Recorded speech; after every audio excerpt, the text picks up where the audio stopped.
Dieu nous parle. Chaque jour, Charles et Carole vous présentent la leçon de l'école du sabbat.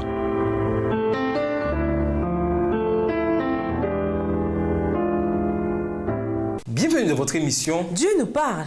Nous voilà au mardi 16 août, se mettre à leur place. Lisons Colossiens 3, verset 12, 1 Pierre 3, verset 8, 1 Jean 3, verset 17. Que nous disent ces versets et comment faire preuve de cette compassion dans notre vie? Colossiens 3, le verset 12. Ainsi donc, comme des élus de Dieu, saints et bien-aimés, revêtez-vous d'entrailles de miséricorde, de bonté, d'humilité, de douceur, de patience. 1 Pierre 3, verset 8. Enfin, soyez tous animés des mêmes pensées et des mêmes sentiments, pleins d'amour fraternel, de compassion, d'humilité. 1 Jean 3, le verset 17. Si quelqu'un possède les biens du monde et que, voyant son frère dans le besoin, il lui ferme ses entrailles, comment l'amour de Dieu demeure-t-il en lui? Le mot compassion vient du latin compati, qui signifie souffrir avec. Puisque nous avons nous-mêmes souffert, nous pouvons comprendre les souffrances des autres. Et, à n'en pas douter, de la même manière que nous avons grand besoin de compassion et de sympathie quand nous souffrons, nous devons être disposés à faire de même pour ceux qui en ont également besoin. Nous avons vu dans une précédente leçon l'histoire du bon Samaritain. Pour mettre en relief l'exemple du Samaritain, Jésus déclare « Mais un Samaritain qui voyageait arriva près de lui, le vit et en eut compassion. » Luc 10, verset 33. Cette compassion ou pitié pousse le voyageur samaritain à agir en faveur de la victime blessée. Le prêtre et le lévite se sont probablement demandé « Si j'aide cet homme, que va-t-il m'arriver ?» Le Samaritain s'est peut-être demandé « Si je n'aide pas cet homme, que va-t-il lui arriver ?» Dans cette histoire, le Samaritain se met à la place de la victime et passe à l'action.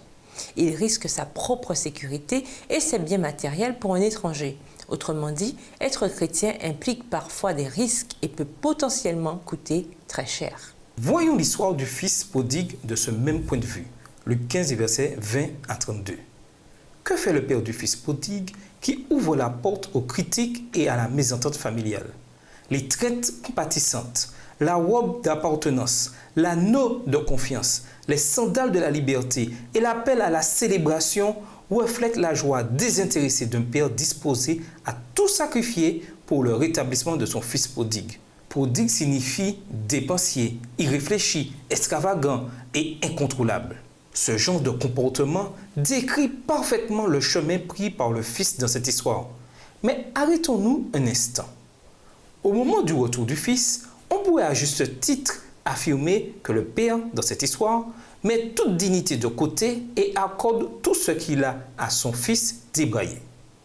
Aux yeux du frère aîné, c'est le père qui est dépensier, extravagant et incontrôlable.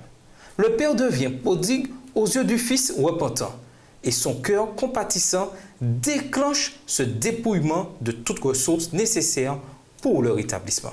Ce niveau de sympathie et de compassion implique de mettre certaines choses de côté et cela peut nous rendre vulnérables quand nous souffrons avec quelqu'un et que nous nous efforçons de le faire cheminer vers la restauration.